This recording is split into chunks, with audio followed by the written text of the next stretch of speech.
নমস্কার, শুরু করছি ফুটবলের বিশ্বযুদ্ধ। বিশ্বকাপ শুরু হয়ে গিয়েছে, অঘটন উৎসব সব মিলিয়ে মিশে একাকার। এবারে বিশ্বকাপ অঘটনের বিশ্বকাপ কিনা সেই নিয়ে আমরা আলোচনা করব।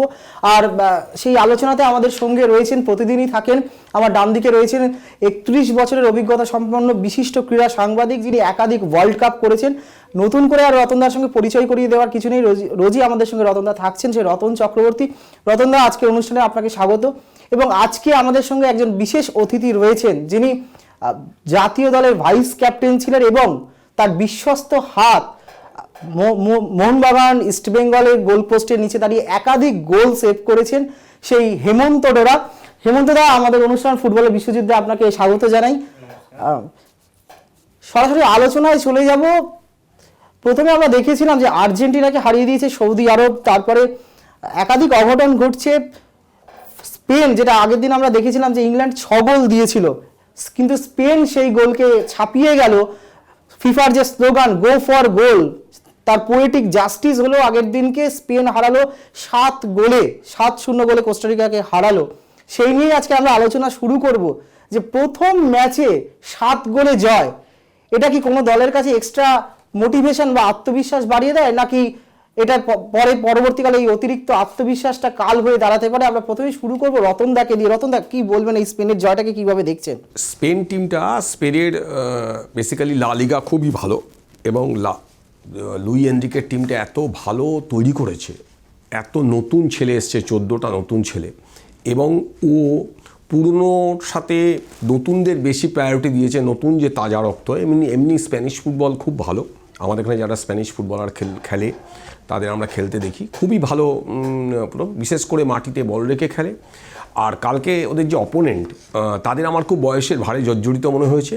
বলে 7 গোলের উচ্ছ্বাস পরবর্তীকালে কতটা থাকতে পারবে সেটা নিয়ে আমার সন্দেহ আছে। একবার স্পেন জিতেছে ওয়ার্ল্ড কাপ, তারপর তারা প্রথম রাউন্ডের বিদায় নিয়েছিল। ফলে প্রথম 7 গোলের উচ্ছ্বাসটা অবশ্যই দেখানো উচিত, যে ফার্স্ট ম্যাচ একটা টিম একদম যুব রক্ত, মানে একদম ইউথদের ওপর নির্ভর করে এনরিকে টিমটা তৈরি করেছে। এবং একটি ছেলে, সে পেরের রেকর্ড আলটিমেটলি করেছে, কি বলে, গাভি বলে যে ছেলেটি, তার 18 বছর 110 দিন বয়স, সেই ছেলেটা গোল করেছে, যেটা পেলের রেকর্ডের একটু ওপরে। কারণ পেলে 17 বছর 342 দিনে বিশ্বকাপে প্রথম গোলটা করেছিল। গাভি সেই রেকর্ডটা, পঞ্চম গোল করার সময় গাভি সেই রেকর্ডটা প্রায় ছুঁয়ে ফেলেছিল, একটু এদিক ওদিক হয়েছে। এই যে তারুণ্যের জোয়ার, এটাই স্পেনের শক্তি। আমার নিশ্চিত বিশ্বাস যে স্পেন সেমিফাইনাল পর্যন্ত যাবে, আমার ধারণা। তারপরে কী হবে আমি জানি না, কারণ এবার যেভাবে ফুটবলের অঘটন ঘটছে।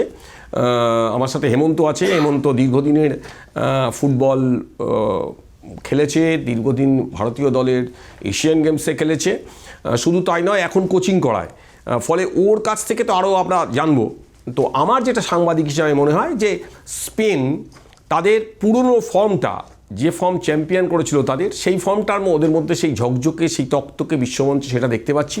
এবং কোনো রকম চাপ না নিয়ে, আমি বারবার বলছি, ওদের অপোনেন্ট যে ছিল কোস্টারিকা, তাদের অবস্থা কিন্তু আমার মনে হচ্ছে মানে অনেক বুড়ো ফুটবলার ছিল, যার ফলে এই তারুণ্যের তেজ, এই যে তেজে বলিয়ান একটা টাট্টু ঘোড়ার মতো ওরা দৌড়েছে এবং গোল করেছে, এবং ওরা কোনো ঝুঁকি নেয়নি, যেটা আর্জেন্টিনা, জার্মানিরা ঝুঁকি নিতে গেছে। কেননা প্রথম দিকে গোল হওয়ার পরে অনেকে একটু স্লথ হয়ে যায়।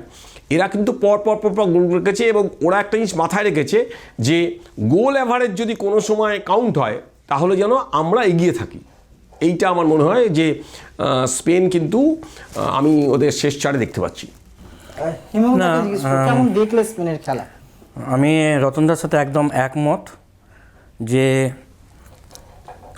2010 যদি বিশ্বকাপ দেখো, 2010-এর বিশ্বকাপ থেকে নিয়ে পার্টিকুলারলি আমি এবং যারা এরকম খেলার সাথে খুব ওতপ্রোতভাবে যুক্ত রয়েছে, তারা স্পেনের খেলাটাকে একটা অন্যরকম চোখে দেখে।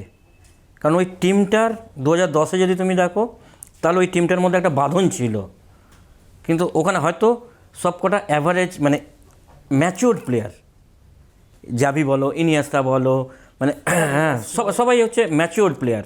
যারা বার্সেলোনা এদের হয়ে একদম টপ লিগে অনেক বছর ধরে খেলেছে। এবং একটা বার্সেলোনাতেই ছিল, মানে হ্যাঁ, পিকে, পুয়েল, জাভি, ওইটাই ওদের তখন একটা সম্পদ লা হয়ে লিগার যে দাঁড়িয়েছে। টিমটা, হ্যাঁ। তখনই ওটাই একটা সম্পদ হয়ে দাঁড়িয়েছিল যে একটা টিম যদি আমার 7-8 বছর ধরে একই প্লেয়ারগুলো যদি একসাথে খেলে তাহলে তাদের মধ্যে একটা বিশাল আন্ডারস্ট্যান্ডিং তৈরি হয়।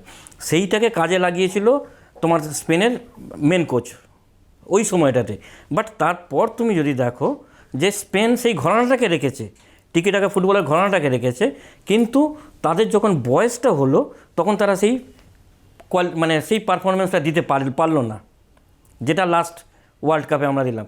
তো এখন কি করলো ওরা, যেটা আমরা সব কোচেরা যারা কোচের সাথে যুক্ত থাকে তারা যখন একটা টিম তৈরি করে সেই টিমটাকে সবসময় তারা মাথায় রাখে যে আমি একটা ব্যালেন্স টিম তৈরি করতে গেলে আমাকে কী করতে হবে না, কিছু আমাকে ম্যাচিওর প্লেয়ার নিতে হবে আর কিছু ইয়ং প্লেয়ার নিতে হবে যে টিমটাকে আমাকে ব্যালেন্সড করার জন্যে। আমি যদি সব ইয়ং প্লেয়ার নিই তাহলে সেটাও যেমন আমার হবে না, আবার সব যদি ম্যাচিওর প্লেয়ার নিই তাহলে একটা সময় গিয়ে থেমে যাবে। বাট আমি যদি মিক্সিং করি তাহলে সেই টিমটা একটা স্ট্যান্ডার্ড জায়গায় গিয়ে দাঁড়াবে। তো সেইটাই আমরা এবারে স্পেনের মধ্যে সেটা কিছুটা হলেও দেখতে পাচ্ছি। এখন দেখো রেজাল্ট অনেক কিছু ওলট পালট হয়, আমি বলছি না যে স্পেনই চ্যাম্পিয়ন হবে, কারণ এখন অনেক রাস্তা বাকি আছে। তারপর অনেক কিছু ভ্যারিও করে গ্রুপ অফ ডেথ, হ্যাঁ, আবার অনেক কিছু ভ্যারিও করে। হয়তো আগের ম্যাচটাতে স্পেন যা যা করেছে সব কটাই কারেক্ট হয়েছে, আবার পরের ম্যাচে দেখা যাবে যে ওরা যা যা করছে সবটাই ভুল হচ্ছে। পরের ম্যাচ আমি হেমন্তদা থামিয়ে যে পরের ম্যাচ কিন্তু স্পেনের জার্মানির সঙ্গে, এর পরের ম্যাচটা খেলতে নামবে। এইবার এই যে ম্যাচটা, যেমন আমাদের এখানে ডার্বি একটা, আজকে মোহনবাগান বলো, ইস্টবেঙ্গল বলো, ছোটো একটু মানে স্ট্যান্ডার্ড টিমের সাথে যে খেলাটা খেলে সেই যে চাপটা থাকে না, কিন্তু যখনই একটা মোহনবাগান ইস্টবেঙ্গল ম্যাচ এসে যায় তখনই তার একটা আলাদা চাপ, প্লেয়ারদের মধ্যে একটা আলাদা আবেগ চাপ, কাজ করে, আবেগ রয়েছে, প্রেসার রয়েছে, তারপর নিজেকে প্রুভ করার ব্যাপার থাকছে। তো সেই জায়গাটা এসে দাঁড়াবে এই পরের ম্যাচটাতে। এখন আমাকে দেখতে হবে আমরা সেই ম্যাচটাতে স্পেন কতটা ওখান থেকে বার করতে পারছে নিজেদেরকে।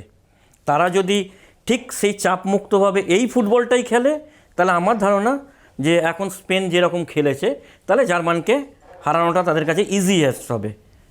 কিন্তু ওরা যদি কি বলবো, ও বেশি প্রেসার নিয়ে নেয় নিজেদের মধ্যে, যে জার্মান যতই হোক একটা তো নাম, তো একটা তাদের তো একটা স্টাইল অফ প্লে বলো, তাদের যে প্লেয়ারগুলো রয়েছে তাদের তো একটা গুরুত্ব দিতেই হবে। তো এটা কোস্টারিকা আর জার্মানটা সেম টিম নয়। আবার জার্মান যেহেতু আগের ম্যাচ হেরে গেছে তো তাদের কাছেও এই ম্যাচটা হচ্ছে মরণপ্রাণ ম্যাচ। এই ম্যাচ যদি আমরা কোনো রকমভাবে লুজ করে তাহলে তো ওরা ছিটকে যাবে। ফলে এই ম্যাচটা খুব গুরুত্বপূর্ণ হয়ে যাবে। যেমন ম্যাচ তেমনি একটা আমার মনে রাখতে হবে যে লাস্ট ম্যাচ কিন্তু জাপানের সাথে ওদের খেলতে হবে। লাস্ট ম্যাচ আবার জাপানের সাথেও খেলতে এবং হবে। জাপান হারিয়ে দিয়েছে জার্মানি, আমরা সেই আলোচনায় আসবো। আমি হেমন্তদার কাছে জানতে চাইবো, হেমন্তদা তুমি যেটা বলছিলে যে স্পেন ছোট ছোট পাস খেলা, নিজেদের মধ্যে প্রচুর পাস খেলে ওঠে, যে জন্য ওদের ফুটবলটা দেখতে এত ভালো লাগে। এর আগেও আমরা দেখেছি গত বিশ্বকাপে স্পেন সেইভাবে কিছু করতে পারেনি। তাই এইবারে পার্থক্যটা কি দেখছো আগের বিশ্বকাপে স্পেন দল এবং এই বিশ্বকাপে স্পেনের দলের মধ্যে? দেখো আমার চোখে যেটা পড়েছে, আগের বিশ্বকাপে স্পেন কী করছিল, প্রচুর পাস খেলছিল, ওরা গোলের কাছে যখন পৌঁছচ্ছিল তখন যতক্ষণ না ওরা 100% শিওর হচ্ছে ততক্ষণ পর্যন্ত ওরা গোল করার জায়গায় গিয়ে পেনিট্রেশন জোন, যেটা পেনিট্রেশন জোনে গিয়ে যে পেনিট্রেট করবে সেটা করছিল না। 100% শিওর যখন হচ্ছিল তখনই তারা সেখানে স্ট্রাইক করছিল, না হলে সেখান থেকেও খেলাটাকে আবার পেছোচ্ছিল। বাট এই টিমটাকে দেখছি যে না, ওরা খেলতে খেলতে পেনিট্রেশন যখন জোনে পৌঁছেছে ফার্স্ট টাইম ওরা ক্রস করছে এবং ফার্স্ট টাইম গিয়ে ওরা মিট করছে। তো আমাকে ম্যাচ জিততে গেলে আমাকে স্ট্রাইকিং পজিশনে গিয়ে স্ট্রাইক করতে হবে, কিন্তু আমি যদি স্ট্রাইকিং পজিশনে গিয়ে স্ট্রাইক না করে 100% শিওর হবে তবেই আমি স্ট্রাইক করব, না হলে আমি আবার খেলাটাকে পেছিয়ে নিয়ে এসে আবার খেলাটাকে তৈরি করতে যাব। এইটার জন্য কি হচ্ছে, বল পজিশনে হয়তো তারা প্রচুর হয়ে যাচ্ছিল কিন্তু পেনিট্রেট করতে পারছিল না। বল পজিশনের উপর রেজাল্ট নির্ভর করে না। আর্জেন্টিনার বল পজিশন অনেক বেশি ছিল, জার্মানির বল পজিশন অনেক বেশি ছিল। বল পজিশনের উপর ফল নির্ভর করে। তোমাকে দেখতে হবে পেনিট্রেশন জোনে আমি কতটা পৌঁছচ্ছি এবং সেখানে গিয়ে আমি কি টার্গেট আমি মারতে পারছি কিনা, এইটা হচ্ছে সবচেয়ে ভাইটাল পয়েন্ট। জার্মানির কথা যখন উঠলো রতনদা, আমরা আগের দিনও আলোচনা করছিলাম যে সৌদি আরব আর্জেন্টিনাকে হারিয়ে দিয়েছে, তারপর ব্যাক টু ব্যাক আমরা দেখলাম জার্মানির মতো একটা শক্তিশালী দল সেই দলকে জাপান হারিয়ে দিল। আমরা জাপান নিয়ে আগের দিন আলোচনা করেছিলাম যে জাপানের ম্যাচটা খুব একটা সহজ হবে না জার্মানির পক্ষে, কারণ আমরা গত বিশ্বকাপে দেখেছি জাপান যে ফুটবলটা খেলেছে। এই ফলাফলকে এটাকে অঘটন বলবেন নাকি যোগ্য দল হিসেবে জিতেছে? আর যদি জাপান যে জিতলো, কোথায় জার্মানিকে টেক্কা দিল যদি একটু বলেন, আপনি তো দীর্ঘ সাংবাদিকতা অভিজ্ঞতা ফুটবল। প্রথম কথা হচ্ছে জাপান কোরিয়ার বিশ্বকাপটা হওয়ার পরে এবং যে লিগটা চালু হওয়ার পরে জাপানের ফুটবলের গ্রাফ হু হু করে উপর দিকে উঠেছে। জাপানকে খাটো করে দেখার কোনো জায়গা নেই। প্রথমত ওরা নিজের দেশের কোচ রেখেছে, দেশীয় কোচ। তারপরে একটা চেঞ্জ করছে, এই কোচটায় হাতের তালুর মতো টিমটাকে চেনে এবং একটা চেঞ্জে পুরো বদলে দিচ্ছে খেলার ফল। গতকাল ওদের একটা তাকাউমে বলে যে প্লেয়ারটাকে নামালো পরে, সেই ছেলেটা আসার পর পুরো বদলে দিল খেলাটা। সব থেকে বড় কথা হচ্ছে যে জাপানের হাইটটা কম, প্লেয়ারদের বেসিক হাইটটা কম, কিন্তু জাপান মানে নিজের প্রতি এত আত্মবিশ্বাস, একটা ম্যাচ যখন খেলতে যায় দেশের প্রতি, যে লিগে অনেক টপ প্লেয়ার খেলে, এবং তারা এই জাপান টিমটাকে মানে জাপানিজ ছেলেগুলোকে অনেক উন্নতির শিখরে নিয়ে গেছে। এবং স্বদেশি কোচ, কোনো বাইরের কোচ নিয়ে আসেনি। সৌদির যেমন বাইরের কোচ ছিল, এখানে কিন্তু জাপানিজ কোচ, এবং তার একটা ট্যাকটিক্যাল মুভমেন্ট, হেমন্ত তো কোচিং করায়, ট্যাকটিক্যাল মুভমেন্ট একটা কোচের যে একটা চাল দেবে, সেই চালে কিন্তু ওই আমরা দাবাই যেমন বলি যে একটা চাল দেবো রাজা খেয়ে নেবো, বা একটা চাল দেবো নৌকো খেয়ে নেবো, এরকম একটা চাল দিয়েছে কালকে, মানে আগের দিন, যেটার জন্য জাপান কিন্তু জার্মানি একদম কোণঠাসা হয়ে গেছে। জার্মানি ভেবেছিল যে ম্যাচটা সহজ হয়ে যাবে, অনেক হালকাভাবে নিয়েছে। এমনিতেই জার্মানরা প্রচণ্ড, আমি জার্মানিতে গেছি 2-3 বার, জার্মানরা অত্যন্ত আত্মকেন্দ্রিক হয় এবং জার্মানদের মুখে গোল করার পর হাসি দেখা যায় না।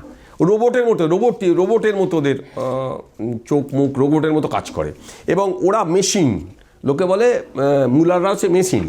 তো আমার বক্তব্য হচ্ছে যে সবথেকে দামি কোচ, এবারের বিশ্বকাপের সবথেকে দামি কোচ হচ্ছে জার্মানির, ঠিক আছে? সেই দামি কোচ এসে কি করলো যে এই রকম একটা জাপান টিমের কাছে তুমি হেরে যাচ্ছ, এটা তো তোমাকে জবাবদিহি করতেই হবে কোচ হিসাবে। তার মানে তোমার বাছা ঠিক হয়নি, তুমি যে ধরনের প্ল্যান বি নেই, তোমার প্ল্যান সি নেই। যখন জাপান তোমার সাথে ড্র করছে, তখন তোমার প্ল্যান বি নেই বা প্ল্যান সি নেই যে তুমি ম্যাচটাকে বের করে নিয়ে যাবো। হেমন্ত, একদম। কিন্তু তুমি যদি দেখো যে আমার যেটা মানে খেলা দেখে মনে হয়েছে, জার্মান প্রথম থেকেই খুব আন্ডার এস্টিমেট করেছে যে আমরা যেমন এখন ফুটবলের মক্কা বলতে ইউরোপটাকেই আমরা ধরতে পারি, কারণ ওরাই এখন শাসন করছে। তো এশিয়া স্তরের যে তারা আস্তে আস্তে উপরে উঠে আসছে, সেটাকে তারা মানতে চায় না। তো তারা ভাবছে তো যে এশিয়া মানে তারা এশিয়া স্ট্যান্ডার্ডের প্লেয়ার মানে সেইখানেই রয়েছে। এবং তার প্রমাণ তো তোমাকে, যেহেতু ইরান এরা সব তোমার কাতার, সাউথ কোরিয়া, না ইরান কাতার এরা সব যে হারে গোল খেয়েছে, তো ওরা ভাবছে তো যে সেই রকম স্ট্যান্ডার্ডে রয়েছে। বাট এশিয়ার মধ্যে দুটো কান্ট্রি যে এদেরকে ছাড়িয়ে অনেকটা ওপরে উঠে গেছে, সেটা তারা কল্পনা করতে পারেনি। এটা ফার্স্ট কারণ যে আমরা মেরে দেবো। সেকেন্ড হচ্ছে যে একটা টিম হারছে, সেই টিমটা যখন ইকুয়ালাইজ করে, তুমি তো এত বছর ধরে তোমার অভিজ্ঞতা আছে, সাংবাদিকতা, এত ম্যাচ দেখেছো, তো আমরা হয়ে যাওয়ার পর ভয়ঙ্কর হয়ে যায় যে কোনো টিম, সে ডার্বির ক্ষেত্রে হোক, যে কোনো টিম। আমরা বলি যে কোনো ম্যাচ যদি 1 গোলে জিতছো, মানে সেই ম্যাচটা তুমি 2-1 হেরে যেতে পারো, কারণ ওই টিমটা যখন 1-1 করবে, তো তাদের মধ্যে একটা আলাদা উইল ফোর্স একটা কাজ করে, যে আমরা যখন 1-1 করতে পেরেছি, চলো আমরা 2-1 করে নিতে পারবো। তো এই উইল ফোর্সটা জাপানের মধ্যে কাজ করেছে।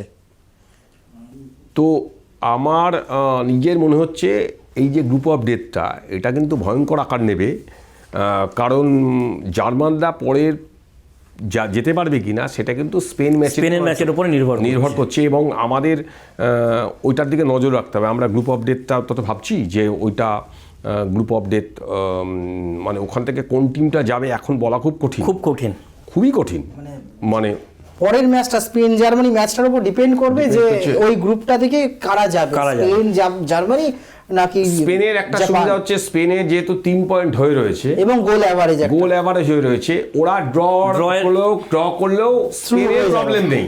স্পেন হয়তো সেকেন্ড টিম হয়ে উঠবে, কিন্তু জার্মানি জিততেই হবে। এবং জাপানও কিন্তু জাপান ভার্সেস স্পেন ম্যাচটা সেটা কিন্তু আরো মানে জার্মানিকে তাকিয়ে থাকতে হবে সেই ম্যাচটা। আমি এই যে কথাটা হচ্ছিল, হেমন্তদা বলছিলেন, হেমন্তদা দীর্ঘদিন মানে একদম টপ লেভেলে আমাদের এখানে ফুটবলটা খেলেছেন এবং বর্তমানে কোচিংয়ের সঙ্গে রয়েছেন, ইস্টবেঙ্গল মোহনবাগানেতে দাপিয়ে খেলেছেন, আমরা হেমন্তদার খেলা দেখেছি। যখন একটা আলোচনা হচ্ছে, হেমন্তদা রতনদা বললো এই যে জাপানের কথা, জাপান তো অনেক পরে শুরু করেছে। জাপান যখন শুরু করেছে তার আগে আমাদের একসময় ভারতীয় দল এই পিকে ব্যানার্জির এরা কোচিংয়ে আমাদের দল ইন্টারন্যাশনাল ফুটবল খেলে ফেলেছে, কিন্তু তারপরে অনেক পরে জাপান এত দূর এগোতে পারলো, আজকে সাউথ কোরিয়া এগিয়ে গেল, আমরা কেন এতটা পেছনে রয়ে গেলাম? তুমি তো এখনো কোচিংয়ের সঙ্গে রয়েছে এবং ভারতীয় ফুটবলটাকে তুমি একদম ভেতর থেকে মাঠ থেকে দেখেছো, কোথায় আমাদের সমস্যাটা রয়েছে একটু সরে এটা জানতে চাইছি মূল আলোচনা থেকে। প্রথম কথা হচ্ছে যে তুমি ধরো একটা সুন্দর শহর তৈরি করতে চাইছো, তো সেই সুন্দর শহরটাকে তৈরি করার জন্যে তোমাকে ফার্স্ট কী করতে হবে, যে আমাকে একটা পরিকল্পনা করতে হবে। আমি পরিকল্পনা কোনো কিছু করলাম না, আমি ওখানে গিয়ে ধরো যেখানে পারলাম, যে ফাঁকা জায়গা পেলাম সেখানে আমি বিল্ডিং তৈরি করে ফেললাম বড় বড়, তাহলে কি হবে? তাহলে সুন্দর শহরটা তৈরি হচ্ছে সেখানে শহর, বাট সেটাতে কোনো পরিকল্পনার ছাপ থাকছে না, যে আমার কোথা থেকে রাস্তা বেরোবে, কোথায় কি হবে। আজকে আমরা সবাই মিলে বলি যে তুমি মানে আমরা এই কলকাতা শহরটাকে আমরা কী বলি, যে সল্টলেক একটা প্ল্যান, কল্যাণী একটা প্ল্যান সিটি। যেই করে থাকুক, ডক্টর বিধানচন্দ্র রায় করে থাকুক কি কেউই করে থাকুক, সে একটা ছক করে একটা প্ল্যান করে তৈরি করেছে। তো আমাদের এখানে ভারতবর্ষে সেই প্ল্যানিংয়ের অভাব, আমাদের কোনো পরিকল্পনা নেই। আজকে আমরা বিশ্বকাপ হচ্ছে, সব কান্ট্রি খেলছে, আমরা খেলতে পারছি না, আমরা হা উতাস করে মরছি, আমরা সবার চোখ হচ্ছে আমাদের এখানে পতাকা লাগাচ্ছি, ব্রাজিলের পতাকা লাগাচ্ছি, নিজেরা খেলতে পারছি না। আর আমরা সবাই চিন্তা করছি কি, ওরা খেলছে এরা খেলছে, আমরা কেন খেলতে পারছি না? যেই বিশ্বকাপ শেষ হয়ে যাবে আবার সব ধামাচাপা পড়ে যাবে, আর কেউ কোনো কিছু চিন্তা ভাবনা করবে না। এশিয়ারই তো দুটো দল, সৌদি আরব বলো বা জাপান বলো, তারা আজকে এই লেভেলে খেলছে। আমি তোমাকে কি বললাম, যে আজ আমরা ধরো রতনা তুমি গেছিলে কিনা জানি না, যে বছরে মোহনবাগান জাপান গেল 98 এএফসি চ্যাম্পিয়নশিপ খেলতে, এএফসি খেলতে। তো আজ থেকে 98 বছর, মানে 98, আসলে কত বছর আগে। তো তখন আমরা গিয়ে কি দেখেছিলাম, তখন সবেমাত্র যে লিগটা স্টার্ট করেছে। তো একটা ক্লাবের যা ইনফ্রাস্ট্রাকচার, সেটা আজকের আমাদের শতাব্দী প্রাচীন ক্লাব বলি আমরা, তো সেই ক্লাবের কি সেই ইনফ্রাস্ট্রাকচার আছে? নেই। আর একটা জিনিস হেমন্ত, আমি জাপান এবং সৌদিতে প্রচুর একাডেমি হয়ে গেছে ফুটবলের। ওইটাই বলছি, এই যে ক্লাবগুলো একাডেমি করেছে, একাডেমির ফসল কিন্তু এই প্লেয়ারগুলো। তুমি স্পেন বলো, বার্সেলোনা। আমি ভারতীয় ফুটবলে যখন Rushi Modi tata football academy করেছিল, প্রচুর প্লেয়ার তুলেছে। তখন তো ভারতীয় ফুটবলে মানে টাটা প্লেয়াররাই সাপ্লাই হতো, মোহনবাগান ইস্টবেঙ্গল খেলছে, এদিকে ইন্ডিয়া খেলছে। কিন্তু এখন আমাদের একাডেমি বলতে কিছু, শেষাগোয়ার একটা একাডেমি আছে, ওর নামমাত্র আছে। সালগাঁওকার এক সময় খুব একাডেমিটা কোনো করতো, মাইন্ডটা একবার করেছিল, তারা তো ফুটবল থেকে চলে গিয়েছিল। এবং এখন কিন্তু ভারতীয় ফুটবলে মানে তুমি সেই পুরোনো দিনের অচ্যুত ব্যানার্জি 5টা প্লেয়ার তুলে আনবে, ভূতনাথ বিশ্বাস 2টো প্লেয়ার দিতে হবে, সেই দিন চলে গেছে। এখন ফ্যালোকরি মাখোতেল একাডেমি তৈরি করতে হবে, ইনফ্রাস্ট্রাকচার তৈরি করতে হবে, না হলে আমরা সেই 104, 105-এ একবার 99 উঠেছিলাম। এবং ভারতবর্ষের ফুটবলের একটা, আজকে প্রিয়দা প্রয়াত হয়েছেন প্রিয়রঞ্জন দাসমুন্সী, ভারতীয় ফুটবলের আই লিগটা প্রিয়দা চালু করেছিল, যে আই লিগটা কিন্তু ভারতীয় ফুটবলের খোল নলচে বদলে দিতে পারত।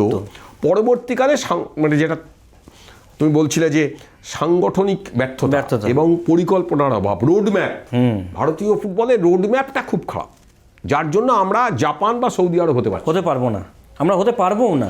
এবং মানে কিন্তু এটা রতনদা, এটা আমরা মানতে পারি না যে আমাদের এখানে পোটেনশিয়ালের অভাব আছে, একেবারেই নেই, এই কথাটা আমরা মানতে পারি না। কিন্তু আমাদের খালি একটাই জিনিসের অভাব, সেটা হচ্ছে যে আমরা কোনো প্ল্যান করি না, আর যে প্ল্যান যখন করি সেখানে যারাকে আজকে আমি বলছি, আজকে আমি যখন সেখানে ঢুকবো আমি তখন সেটা নিয়ে স্যাটিসফাই থাকবো যে আমি তো ওর মধ্যে ঢুকে গেছি। কিন্তু আর একটা জিনিস সেমন্ত আমার মনে হয় ইন্ডিয়ান ফুটবলের জন্য, সেটা হচ্ছে আমরা যত ফুটবলারদের দেখি, আমি এই মোহনবাগান ইস্টবেঙ্গলে বিদেশি ফুটবলারদের দেখি, তারা প্রত্যেকে ডাবল সিটিজেন। হ্যাঁ, মানে ধরো বুমোস ফ্রান্সেরও সিটিজেন আবার স্পেনেরও সিটিজেন। ডাবল সিটিজেন ব্যাপারটা আমাদের ভারতীয় বংশোদ্ভূত ফুটবলার, যার মা বা বাবা রক্ত, যারা ভারতীয় বংশোদ্ভূত ফুটবলার, মা বাবা পরে চলে গেছে, প্রচুর ভালো ভালো প্লেয়ার আছে বিভিন্ন জায়গায় খেলছে, সেই প্লেয়ারগুলোকে আনার দরকার ছিল।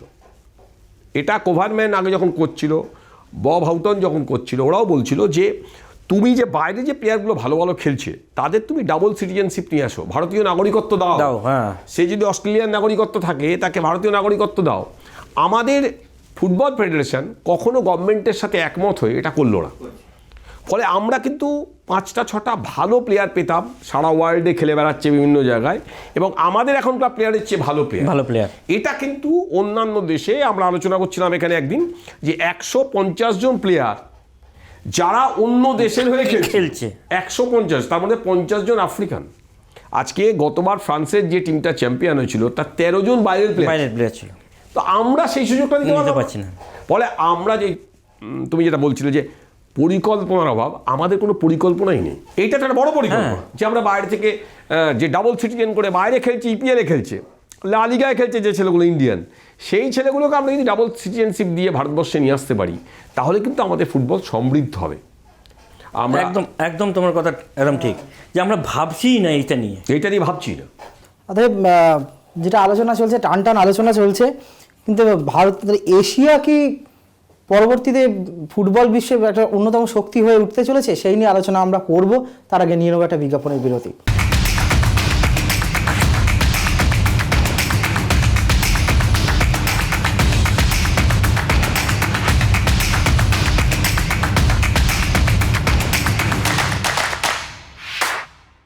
ফিরে এলাম বিজ্ঞাপনের বিরতির পর। যে আলোচনায় আমরা ছিলাম, বিজ্ঞাপনের বিরতিতে যাওয়ার আগে যে কথাটা বলছিলাম, যে এশিয়ার ফুটবলকে, এই যে সৌদি আরবের উত্থান, জাপানের উত্থান, অদূর ভবিষ্যতে কি বিশ্ব ফুটবলে কি এশিয়ার ফুটবলকে অন্যতম শক্তি হয়ে উঠতে চলেছে? হেমন্ত তাকে দিয়ে শুরু করবো। হেমন্ত, কি মনে হচ্ছে এই দেখে? না দেখো, আমরা এখনই বলতে পারি না যে এশিয়া একটা বিশ্বকাপে মানে বিশ্বস্তরে একটা অন্যতম শক্তি হয়ে উঠবে, যে তারাই চ্যাম্পিয়ন হয়ে যাবে, এটা আমরা বলতে পারি না। বাট কিন্তু তুমি দেখো যে জাপান, সাউথ কোরিয়া, ইভেন তোমার সৌদি আরব বলো, আজকে হয়তো অস্ট্রেলিয়ারও সেই পোটেনশিয়াল আছে, যারা কিন্তু একসময় হয়তো দাবিদার হতে পারে। তো আমি যেটা শুনেছিলাম, তুমি শুনেছো কিনা আমি জানি না, যে ওদের একটা, জাপানের একটা 2050 ওয়ার্ল্ড কাপ নিয়ে একটা প্ল্যান তৈরি করেছে। আমরা ওখানে চ্যাম্পিয়ন হতে চাই 2050। হ্যাঁ ঠিক, তো একদম সেইটাতে তো জাপান গভর্নমেন্ট কি করছে, তো সেই যে প্লেয়ার যারা 2050-তে খেলবে তারা এখনো পর্যন্ত বন্ড হয়নি। একাডেমিগুলো তো নেবে ওই প্লেয়ার। হ্যাঁ, তো সেই না, তারা জন্মায়নি, তারা এখনো জন্মায়নি। আচ্ছা, হ্যাঁ, 50-এ খেলবে, এখনো জন্মায়নি তারা। তো তাদের মানে এটা আমি কতটা সত্যি কতটা মিথ্যে জানি না, বাট আমি একটা ওয়েবসাইট থেকে দেখছিলাম যে তাতে গভর্নমেন্ট করছে কি, তোমার ওখানকার যে প্যারেন্টসরা আছে তাদেরকে ইনভাইট করেছে, তাদের সাথে বসে আলোচনা করেছে যে আমরা 2050-তে যে টিমটা খেলবে তার যে প্লেয়ারগুলো, সেটাতে মানে আপনাদের মধ্যে আপনারা এগিয়ে আসুন, সেই বাচ্চা আপনাদেরতে তৈরি করানো হবে তার জন্য তাদের একটা আলাদা মানে সায়েন্স টিমটাকে একটা বসিয়ে দিয়েছে, যে তারা ওখান থেকে রিসার্চ করে সেই জেনেটিকটাকে তারা তৈরি করছে, এবং সেই জেনেটিকটা এদের শরীরে পুশ করে তাদের বাচ্চা হবে, সেই বাচ্চাগুলোকে তারা ট্রেন করবে, সেই প্লেয়ারগুলো খেলবে 2015-এ চ্যাম্পিয়ন হওয়ার ভিশন নিয়ে।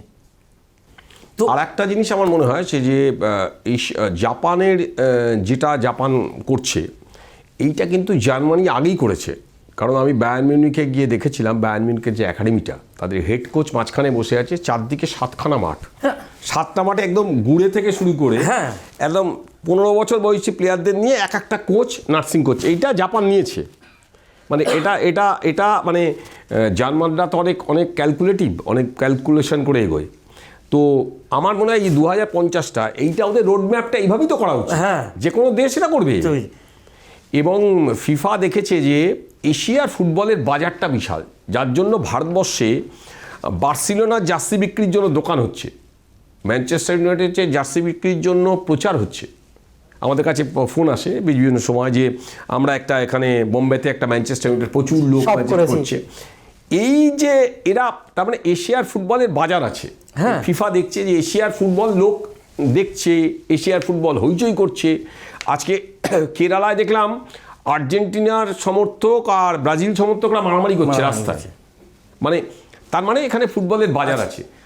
একদম তুমি ঠিক বলেছো যে পরিকল্পনা নেই, আমাদের একটা ভিশন দরকার যেখানে আমরা এগোতে পারি। হ্যাঁ। সেটা জাপান এবং সৌদি করেছে, দক্ষিণ কোরিয়াও করেছে। দক্ষিণ কোরিয়াতে প্রচুর একাডেমি হয়েছে। আমাদের এখানে টাটা ফুটবল একাডেমির মতো 10টা একাডেমি করলে আজকে সেন্টার অফ এক্সিলেন্সের জায়গা দিয়েছে রাজারহাটে মমতা ব্যানার্জি, 1 টাকা দিয়েছে প্রফুল প্যাটেল বলার সঙ্গে সঙ্গে।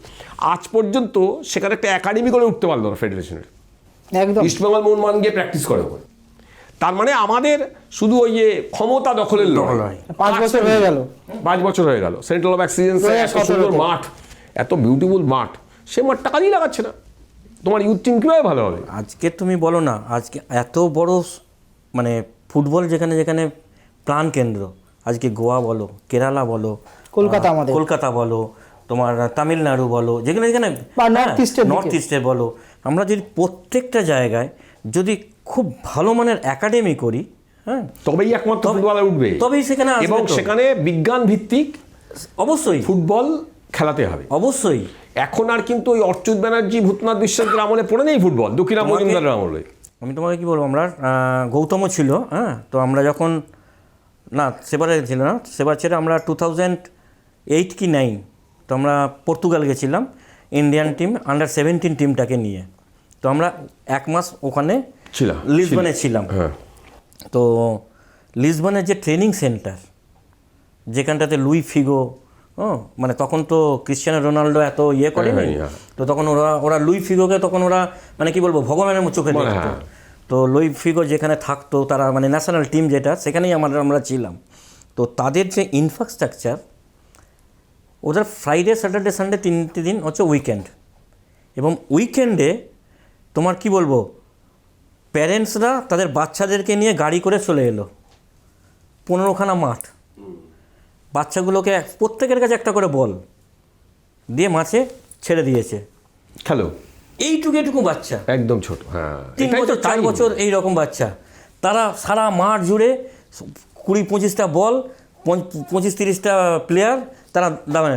ঠিক তার পাশে তাদের যে মিসেসরা, তারা ড্রেস করে তারা খেলতে নেমে পড়েছে। আচ্ছা, আবার একটা দারুণ অভিজ্ঞতা। হ্যাঁ। তার পাশে আবার যতজন মানে এমনি তারা যে হাজবেন্ডরা, এরকম বড় বড় ভুঁড়ি, তাতেও ফুটবল কিন্তু খেলছে। তারাও বুট আসলে ফুটবলের সাথে একাত্মতা করে দেওয়া, ইনভলভমেন্টটা, যেটা আমাদের এখানে একদমই নেই। বাচ্চাদের মনেতেও সবসময় তারা ঢুকছে যে ফুটবল হচ্ছে আমাদের একটা হার্ট।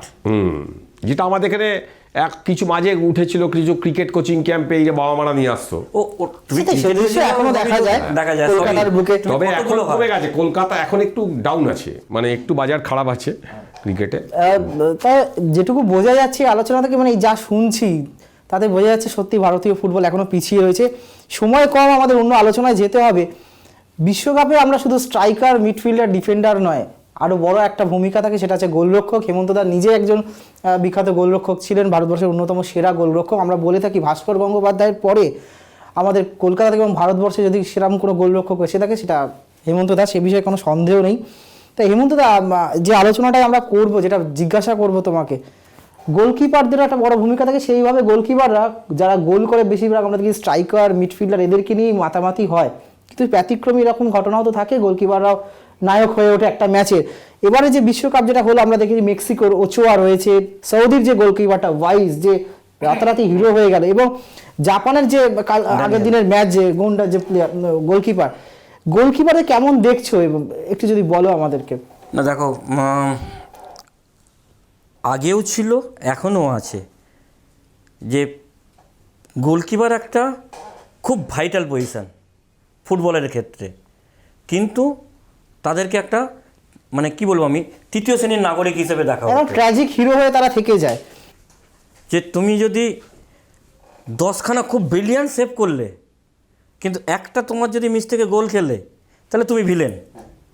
ওয়ারাস তুমি স্ট্রাইকার, সে 10টা মিস করে গেল, বাট একটা সে গোল করে দিল, সে হিরো। সে হিরো। এইটা আগেও ছিল, এখনও আছে এবং সেটা চলবে। কেননা আমরা সবাই কি দেখতে অভ্যস্ত? গোল দেখতে। গোল দেখতে অভ্যস্ত, সেখান থেকে আমরা বেরোতে পারবো না। বাট কিন্তু তোমার কী বলছে, একটা যে টিমকে মোটিভ করার যে ব্যাপারটা থাকে, ইন্সপায়ার করে, সেটা কিন্তু গোলকিপারের অনেক ভূমিকা থাকে। যেটা তুমি কালকের ম্যাচে তুমি যদি দেখো, বেলজিয়ামের গোলকিপার কানাডা ম্যাচে, কানাডা যদি 1 গোলে জিতেছে, বাট ওই সময় যদি সে যদি পেনাল্টিটা সেভ না করতো, তাহলে ম্যাচটা বদলে যেত। আচ্ছা, রংটা ড্র হতে পারতো একদমই। হ্যাঁ, তো এবার তুমি দেখো জার্মানি ধরো, ম্যানুয়েল নিউয়ার এত বড় বিখ্যাত গোলরক্ষক, যাকে নিয়ে এত আলোচনা হয় গোটা, কিন্তু জাপানের গোল দুটো খুব ভালো, কিন্তু গোলগুলো যেগুলো হয়েছে সেগুলো কিছু করার নেই। তুমি হোয়ারাস তুমি দেখো জাপানের গোলকিপার, জাপান জিতেছে, কিন্তু তার আগে গোলকিপারটা কিছু অসাধারণ কিছু সেভ করে গেছে। একদম, ওর এজিলিটিটা এত ভালো যে ও অসাধারণ কিছু সেভ করে দিয়েছে বলেই কিন্তু জাপান ম্যাচে ফিরতে পেরেছে। আজকে যদি সেই গোলকিপার, তুমি সেম কোস্টারিকার গোলকিপার তোমার নাভাস, সে যদি সেভগুলো দিত, তাহলে হয়তো স্পেন এত ইজি করতে পারতো না। কিন্তু সে যে কনসেপ্টগুলো লাস্ট লাইন অফ ডিফেন্স না, তাহলে সে যে গোলকিপার হচ্ছে ডিফেন্স, লাস্ট ডিফেন্স।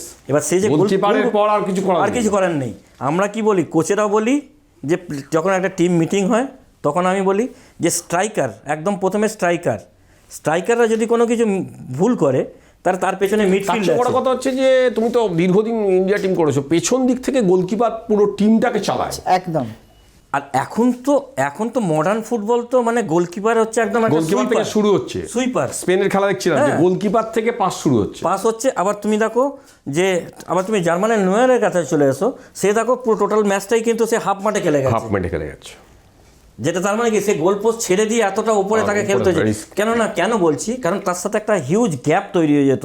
আজকে সে যদি গোলে দাঁড়িয়ে থাকতো, তাহলে একটা হিউজ গ্যাপ তৈরি হতো, যেখানে কাউন্টার অ্যাটাকে কিন্তু জাপান হয়তো আরো গোল করে দিত। গোলকিপারদের সুবিধা করে দিয়েছে, তো এখন একদমই তাই।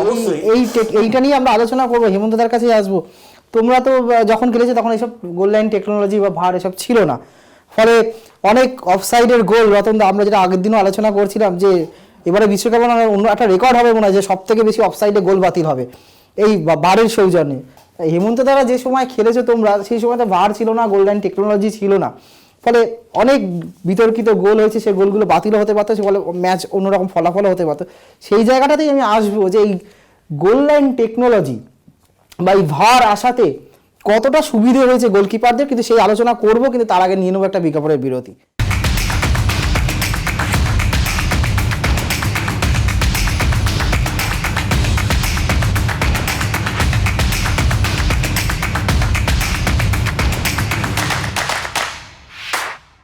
ফিরে এলাম বিজ্ঞাপনী বিরতির পর। আপনারা দেখছেন ফুটবলের বিশ্বযুদ্ধ, টান উত্তেজনা। আমাদের সঙ্গে রয়েছেন একদিকে রতন চক্রবর্তী, প্রখ্যাত ক্রীড়া সাংবাদিক, এবং অন্যদিকে ভারতবর্ষের অন্যতম সেরা গোলরক্ষক, দীর্ঘদিন তিনি ইস্টবেঙ্গল মোহনবাগানে গোল কিপিং করেছেন এবং জাতীয় দলের ভাইস ক্যাপ্টেনও ছিলেন, হেমন্ত রোরা। হেমন্ত তার কাছে যাবো, যে প্রশ্নটা আমরা বিজ্ঞাপনের বিরতিতে জাতিতে রেখেছিলাম, যে এই যে ভার আসাতে গোলরক্ষকদের কতটা সুবিধে হয়েছে, একটু বলো যদি। দেখো, এই টেকনোলজি আসার পর থেকে গোলকিপারদের মানে প্রচুর সুবিধা হয়েছে, সেটা আমরা নিজেরাই দেখতে পাচ্ছি। যে একটা প্লেয়ারের কোনোইটা অফসাইডের মধ্যে থাকাতে সেই গোলটা সে বাতিল হচ্ছে, যেটা একটা লাইন্সম্যানের পক্ষে ধরা সম্ভব ছিল না। এবার এই গোল তোমরা প্রচুর খেয়েছো, এবং এই গোল আমরা প্রচুর খেয়েছি এবং ধরা পড়েনি। এবং তোমাকে আমি আমার নিজের লাইফের একটা ছোট্ট একটা ইনসিডেন্ট বলছি।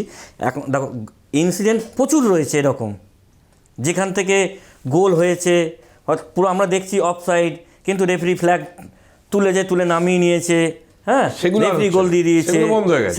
সেগুলো এখন আর করতে পারবে না। এখন রেফারি যদি তুলেও, লাইন্সম্যান যদি তুলেও নামিয়ে নেয়, বাট ভারের ইয়েতে সেটাকে গোল দিয়েও দিলেও তো তোমাকে cancel ক্যান্সেল হচ্ছে। তো তোমাকে একটা ছোট্ট ইনসিডেন্ট বলছি, আমি বলছি যে তোমার নিশ্চয়ই মনে আছে যে 97 মোহনবাগান যে বছরে ফার্স্ট আই লিগ জেতে, হ্যাঁ, তো সবই আমরা মোহনবাগানে আমরা সব, সুব্রত ভট্টাচার্য কোচ, না চাটুনি চাটুনি ফার্স্ট যে ইয়েটাতে, তখন মানে জাতীয় লিগ ছিল। তখন জাতীয় লিগ। তো একটা ম্যাচ ছিল সল্ট লেগে আমাদের, এয়ার ইন্ডিয়া এবং মোহনবাগান। এয়ার ইন্ডিয়ার কোচ তখন মনে হয় বিমল ঘোষ। কোচ। তো আমরা তখন চাটুনি আমাদের, তো ওই ম্যাচটা আমাদের, তারপর আর 4টে ম্যাচ বাকি আছে। তো ওই ম্যাচটা যদি আমরা জিতি 3 পয়েন্ট পাই, তাহলে মোটামুটি মোহনবাগান চ্যাম্পিয়নের 3 ম্যাচের আগেই চ্যাম্পিয়ন হয়ে যাচ্ছে। ম্যাচটা আমরা 2 গোলে জিতছি, এবং এই রেফারিং ছিল তোমার, সেও গোলকিপার খেলতো, দিল্লির ছেলেটার নামটা ভুলে যাচ্ছি আমি, রিজওয়ানুর না, লম্বা করে, সেও গোলকিপার খেলতো, হ্যাঁ, সে রেফারি। তো একটা বল থ্রু হয়েছে, আমি বেরিয়ে এসেছি 18 ইয়ার্স বক্সে, আমি বলটা তুলে নিয়ে এরম দাঁড়িয়েছি, খেমতাং পাইতে আমার দিকে সোজা দৌড়ে এসছে। এবার আমি নিজেকে প্রোটেক্ট করার জন্য আমি কনুইটাকে এরম তুলেছি, রেফারি পেছন থেকে দৌড়ে আসছে, ও এখানে এসে টাচ হয়নি, কিন্তু ও প্লে অ্যাক্টিং করে ঘুরে পড়ে গেল। রেফারি ডাইরেক্ট এসে পেনাল্টি দিল, আমাকে রেড কার্ড দেখালো। আচ্ছা, তো আমি রেফারিকে বললাম যে ওর সাথে আমার টাচ হয়নি, ও রেফারি শুনলো না, পেনাল্টি দিয়ে দিল। সেই ম্যাচটাতে আমি বেরোলাম, রাজু এক্কা নামলো, পেনাল্টিতে গোল হলো, এবং খেলা শেষ হবার 2 মিনিট আগে ওরা ইকুয়ালাইজ করলো, ম্যাচ 2-2 হয়ে গেল। আজকে যদি ভার থাকতো, ঠিক না থাকতো, তাহলে আমি সেখানে নির্দোষ ছিলাম, হ্যান্ডস অফ গড হতো না, হ্যাঁ। তো কিন্তু সেই দিনটার কথা আমার এখনও মনে পড়ে, যে তারপর আমি কিন্তু মাঠ ছেড়ে বেরোতে পারিনি। স্টেডিয়াম ছেড়ে যখন বেরোচ্ছি, আমি নিজে তখন ড্রাইভ করে এসেছিলাম, তো তখন আমাকে স্টেডিয়ামের বাইরে মোহনবাগান সাপোর্টাররা রাত্রি 10টা বাজে তখনও ওয়েট করছে, কখন আমি বেরোবো, টিম বেরিয়ে গেছে। আমি যখন বেরোচ্ছি তখন আমাকে চেপে ধরে, এখন তো গোলকিপারদের একটা বিরাট সুবিধা ভারে 2018 থেকে রাশিয়া থেকে, হ্যাঁ, এটা বিরাট সুবিধা যে এরকম কোনোই ঢুকে গিয়ে তোমার মানে কলকাতা লিগে তো ছেড়েই দাও, এখানকার রেফারিদের কথা ছেড়েই দাও, তারা তো ইন্টেনশনালি অনেকেই নাবে। আমি অনেক লিখেছি এই সব নিয়ে, যে এদের হারাবো বলেই শুধু অফসাইড দাও, এদের হারাবো বলে অফসাইড ছেড়ে দাও। এখন কিন্তু ওয়ার্ল্ড ফুটবল এত আধুনিক হয়ে গেছে, তোমার তাতেও বলছি যে আর্জেন্টিনার ম্যাচে একটা গোল, একটা দেখবে যে একটা বেরোচ্ছে চারিদিকে, যে মেসির যে বলটা ভেতর থেকে সেভ করলো, ওটা কিন্তু ভেতর থেকে সেভ করেছে, ওটা ভার চাইলে ওটা কিন্তু গোলটা হতো। যেমন কালকে জার্মানি যে গোলটা বাতিল হলো, হ্যাঁ, ওই গোলটা যদি বাতিল না হতো তাহলে কিন্তু ম্যাচের ফল অন্যরকম হয়ে যেত। এবং ম্যাচটা গোলটা হয়ে যাওয়ার পরে, গোলটা বাতিল হয়ে যাওয়ার পর অন্যরকম হয়ে গেছে। এই যে মেসিদের গোল যদি বাতিল না হতো পরপর 3টে, বা এই কোনোই না ধরলে ওই গোলটা দিয়ে দিত, তাহলে তো ম্যাচ অন্যরকম ফল হতো। ফলে ভার কিন্তু একটা আলাদা ভূমিকা নিচ্ছে। সবথেকে বড় কথা হচ্ছে যে ভারের যে বিভিন্ন অ্যাঙ্গেলের যে ক্যামেরা, সেটা কিন্তু গোলকিপারদের বন্ধু হয়ে দেখা দিচ্ছে। তুমি বলতে পারো এক প্রকার কিন্তু যে মানে ফুটবলের জেনুইনিটি আসছে না, গোলকিপারদের বন্ধু হয়েছে। হ্যাঁ, এবং সৌদি যে ম্যাচটা আর্জেন্টিনাকে হারিয়েছে, আমি দেখছিলাম গার্ডিয়ান লিখেছে বা অন্যান্য কাগজগুলো লিখেছে, বিদেশের কাগজগুলো, মার্কা টার্কা, তারা লিখেছে যে ওই যে অফসাইড ট্র্যাপ করা যায়, এই যে মিলিমিটার, এটাও সৌদি কোচের অঙ্কে ছিল, যে আমি এই জায়গায় এইভাবে ট্যাপ করব। এইটা কিন্তু খুব ইম্পর্টেন্ট হয়ে গেছে ফুটবলে, যেটা ক্রিকেটের ক্ষেত্রেও আছে, যে দেখার সুযোগ। এখন রেফারিরা গোল দিয়ে বাতিল করে দিচ্ছে, এটা ভাবতেই পারতাম না। আগের দিন রঞ্জনদা আমাদের সঙ্গে আলোচনা যেটা বলছিলেন, যে সৌদি সেই জন্য হাইলাইন ডিফেন্স করছিল, যাতে অফসাইডের ট্র্যাপে ফেলতে পারে। ইভিন তুমি দেখো না, ভারের জন্য যে পেনাল্টিগুলো পাচ্ছে, কর্নার কিকে তোমার এই যে জার্সি ধরে রাখছে, এরকম তো বহু হচ্ছে, কিন্তু ধরা পড়তো না। এবং তোমাকে যেই আবেদন জানানোর সঙ্গে সঙ্গে রেফারিকে দেখতে হচ্ছে।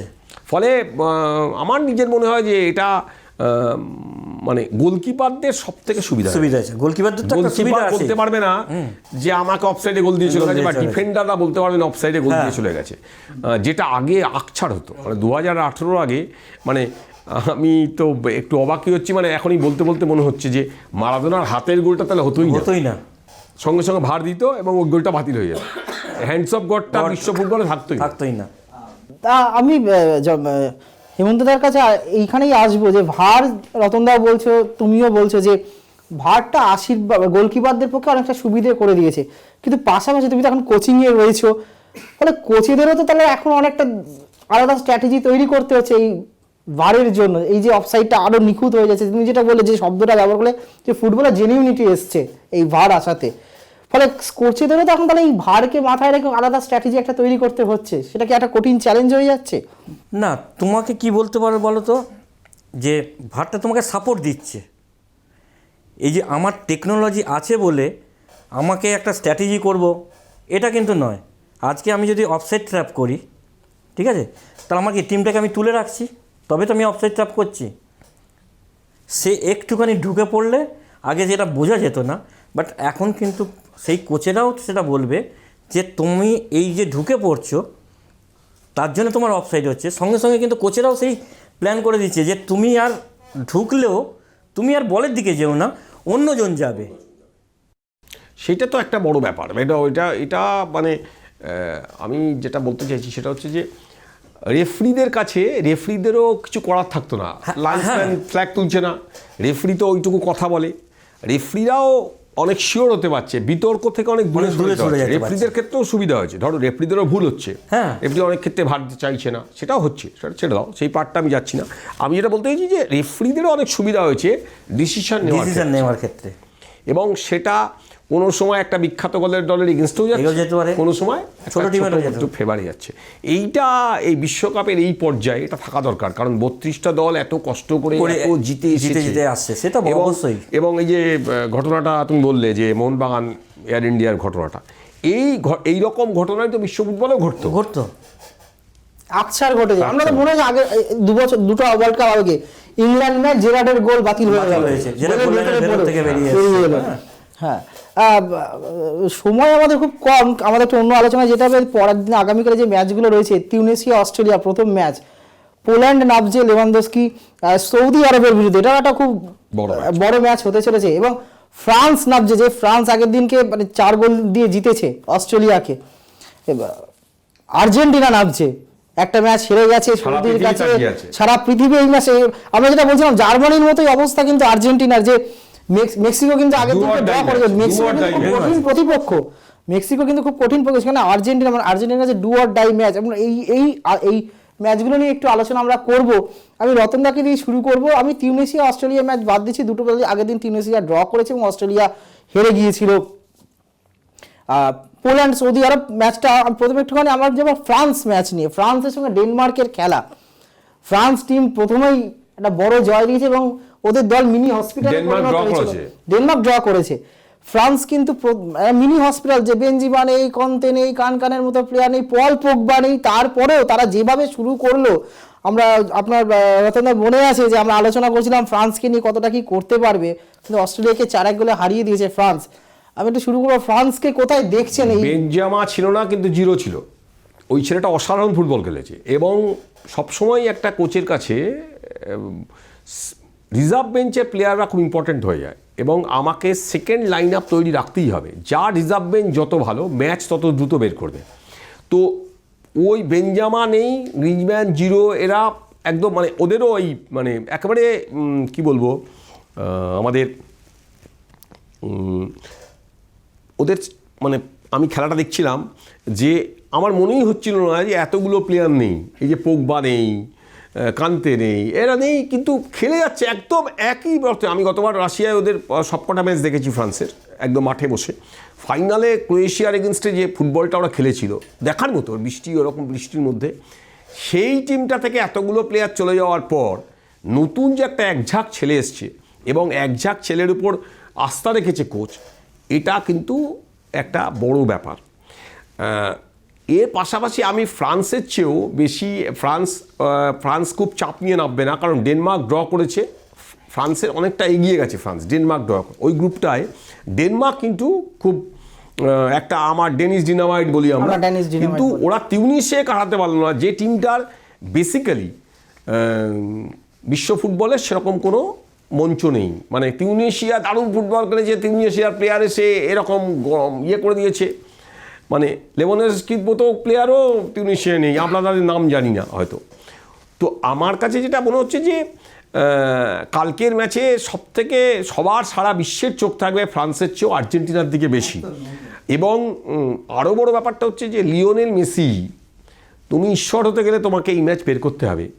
এবং সবথেকে আরও মজার ব্যাপারটা হচ্ছে যে, এবং যেটা মানে আমার খুব ভালো লাগছে যে মানে এমন একটা দিনে খেলতে নামছে আর্জেন্টিনা, সেদিন মারাদোনার মৃত্যুদিন। এবং মারাদোনার মৃত্যুদিনে মেসি যদি ম্যাচটা জেতাতে পারে এবং উৎসর্গ করতে পারে, তাহলে বিশ্বকাপের চেহারাটাই বদলে যাবে। মানে আমি বলতে চাইছি যে মেসি, আমি যা মানে সংবাদ মাধ্যম বা বিভিন্ন অংশ থেকে যা খবর পাচ্ছি, তাতে মেসি বলেছে আমাদের মৃত্যু হয়েছিল মাঠে ফার্স্ট ম্যাচটায়। তো মেসি সেই মৃত্যুমুখ থেকে তুলে আনার জন্য মেসিকেই উদ্যোগ নিতে হবে, কারণ মেসির দিকে লাস্ট প্র্যাকটিস করেনি দুদিন পর পর। নিশ্চয়ই সে নায়ক, তো ঘরে বসে একা একা কাঁদে। আমি অনেক নায়ককে দেখেছি, এখানেও দেখেছি, বিশ্ব ফুটবলেও শুনেছি, দেখেছি যে নায়ক যার উপর সবাই আস্থা রাখে, তার মধ্যে একটা রক্তক্ষরণ হয়। আমরা হয়তো বাইরে থেকে বুঝতে পারি না যে তার মধ্যে রক্তক্ষরণ হচ্ছে না। হেমন্তরা ভালো বলতে পারবে যে যারের উপর লোক তাকিয়ে থাকে যে এই লোকটা কিন্তু আমার ম্যাচ জেতাবে, সেই লোকটা যখন ফ্লপ করে এবং টিমটা, মেসি ক্যাপ্টেন, এবং আর মানে মেসি পুরো ফিট নয়, প্র্যাকটিস করতে পারছে না, নানা রকম আসছিল। মেসি নিজে এসে প্রেস কনফারেন্সে বললো আমি ফিট। মেসিকে মারাদোনার মৃত্যুদিনে সেরা উপহারটা দেওয়ার জন্য মেক্সিকো হারাতেই হবে, কিন্তু মেক্সিকোর গোলকিপারটা তো অনবদ্য, এবং সেটার জন্য ওচোয়াকে টপকানো। আগের দিনের যা ম্যাচ দেখেছি, ডিবালা টোবালা যারা খেলেছে, তারা কিন্তু অনেক স্লথ দেখতে হয়েছে। হেমন্ত আমার সাথে একমত কি? একদম বলবে হেমন্ত দা, একদম। আর্জেন্টিনা মারাদোনার মৃত্যুদিনে মেসি নামছে। আমি কি ভাষায় বলবো, আমরা মানে যদি তুমি কোচিংয়ের ভাষায় চলে যাও, তাহলে আমরা বলবো যে আর্জেন্টিনা আজকে এই খাদের একদম কিনারায় এসে দাঁড়িয়ে আছে। এখান থেকে তোমার যদি একটা স্টেপ পেছোয়, তাহলে তুমি একদম তলায় পড়ে গেলে, খাদে চলে গেলে তোমার জীবন শেষ, বিশ্বকাপ শেষ। তোমার এখন একটা স্টেপ সামনে বাড়ানো ছাড়া তোমার আর কোনো রাস্তা নেই। তো এই রকম যখন পজিশান চলে আসে, কিছু কিছু টিম কিন্তু সেটাকে বিভৎসভাবে সারভাইভ করে। আবার কিছু কিছু টিম যদি তাদের মধ্যে ইউনিটি না থাকে, যদি তাদের মধ্যে ইগো প্রবলেম থাকে, তাহলে সেইখান থেকে বেরোতে পারে না।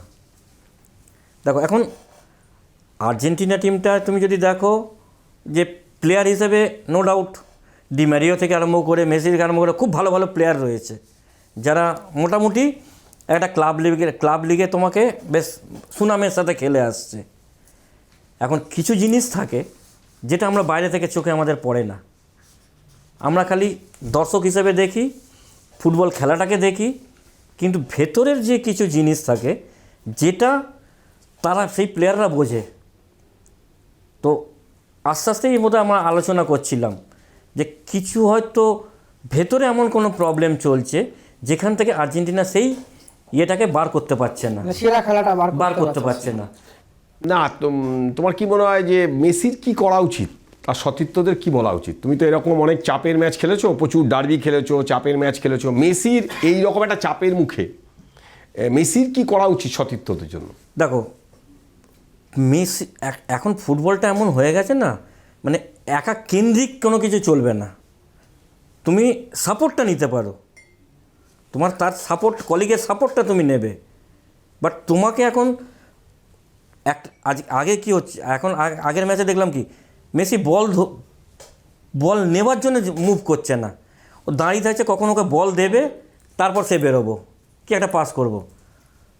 তো এইখানটাতে অ্যাজ এ ক্যাপ্টেন হিসেবে ও প্লেয়ারদেরকে আরও একসাথে ইউনিটি করে আরও চেয়ার আপ করতে হবে, ওকে আরও বেশি ইনিশিয়েটিভ নিতে হবে। তুমি 86 ওয়ার্ল্ড কাপ তুমি যদি দেখো, সেম ডিয়েগো মারাদোনা পাস খেলছে, ও দৌড়চ্ছে যে আমাকে বলটা দে, সেটা মেসিকে মাঠের মধ্যে নেতৃত্ব দিতে হবে। যে আমি তুমি দেখো, তুমি 86 ওয়ার্ল্ড কাপটা তুমি যদি দেখো, আজকে আমরা সব দিয়েগো মারাদোনা অসাধারণ সব মারাদোনা গোল করছি, করেছে মারাদোনা। হ্যাঁ আমরা করছি। তুমি দেখো ইন্ডিভিজুয়াল গোল করেছে ঠিক আছে, বাট ও ধরো বুর্জোয়াকে দিয়েই কিন্তু ও বুর্জোয়ার কাছে আবার পাস নেওয়ার জন্য চলে গেছে, যে তুই আমাকে পাসটা দে, আবার ওকে দিচ্ছে, ওর কাছে সেটা চলে মেসির যাচ্ছে। মধ্যে দেখা যায়নি সেটা প্রথম দেখা ম্যাচটা। সেটা এবার দেখা দেখা যাক যাচ্ছে না। মেক্সিকো ম্যাচটা এখন do এই or die ম্যাচটাতে match। Do or die match, এটাতে আর হারানোর কিছু নেই আর্জেন্টিনাকে। এখন এখান থেকে বেরোতে জিততেই গেলে হবে। এখান থেকে তোমাকে বেরোতে গেলে তোমাকে আলাদা একটা তোমার ইনিশিয়েটিভ নিতে হবে।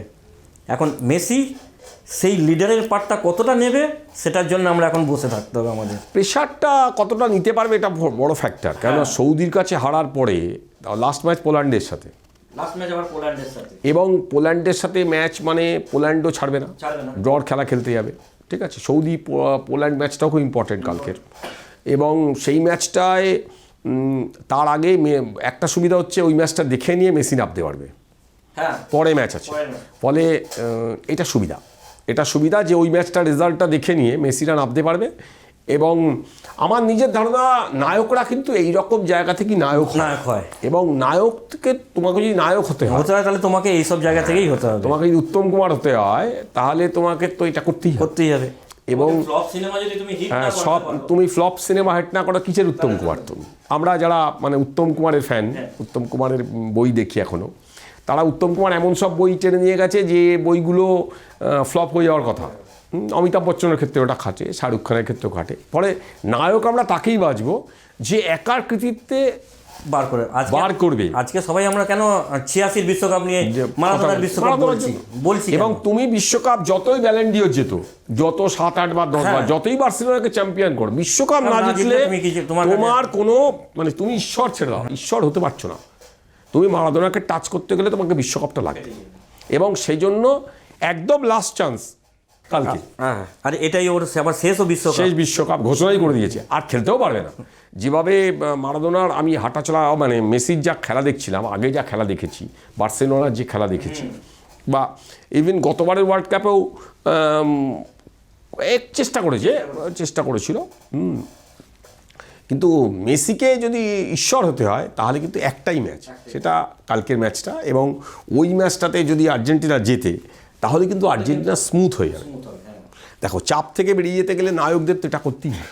আমাকে তো সুপার ফ্লপ সিনেমাটাকে মানে বাজি রাখতে হবে, নিজেকে বাজি রেখে সুপার ফ্লপ সিনেমাটাকে বক্স অফিস হিট করে দিতে হবে, সেটা তো করতেই হবে। মানে চিত্রনাট্য যাই থাকুক, অভিনয় মানে মেসিকে কালকে আগামীকাল নায়ক হতে হবে। আমি এই কথাটা আমি একদম শেষের দিকে আমাদের আলোচনা চলে এসেছি, মানে হেমন্তদাকে আমরা পেয়েছি, রতনদাও রয়েছে, মানে 1 ঘন্টায় এত আলোচনা শেষ করা সম্ভব নয়, এত কিছু জানতে পারছি। আমি হেমন্তদার কাছে একদম জানতে চাইবো, যে কথাটা তুমি বললে হেমন্তদা, যে মেসিকে আগামীকালের ম্যাচে মানে অন্য মেসিকে দেখাতে হবে, তা আমি সেখানেই জানতে চাইছি যে মারাদোনার কথা বলছিলে, মেসিকে এখনও কি তাহলে সেই নেতা হয়ে উঠতে পারেনি? না, দেখো, তুমি যদি ওয়ার্ল্ড ফুটবল দেখতে চাও, মানে বিশ্ব ফুটবল, সেখানে কিন্তু সে এখনও নেতা হয়নি। ক্লাব লেভেলে সে একটা ভালো জায়গায় রয়েছে, বাট তুমি যতক্ষণ না বিশ্বকাপের সেই ট্রফিটা নিয়ে চুমু খাচ্ছ, ততক্ষণ পর্যন্ত তোমাকে আমরা হয়তো তুমি নায়ক হতে পারো, বাট মহানায়ক নয়। ইয়েস, একদম ঠিক। মহানায়ক হতে হবে, নায়ক হয়েছো, মহানায়ক নয়। তুমি নায়ক হয়েছো তুমি, বাট মহানায়ক হতে গেলে তোমাকে দেশকে কিছু দিতে হবে, এবং তুমি ওইখানেই পিছিয়ে পড়ছো, নায়কই থেকে যাচ্ছ, মহানায়ক হতে পারো।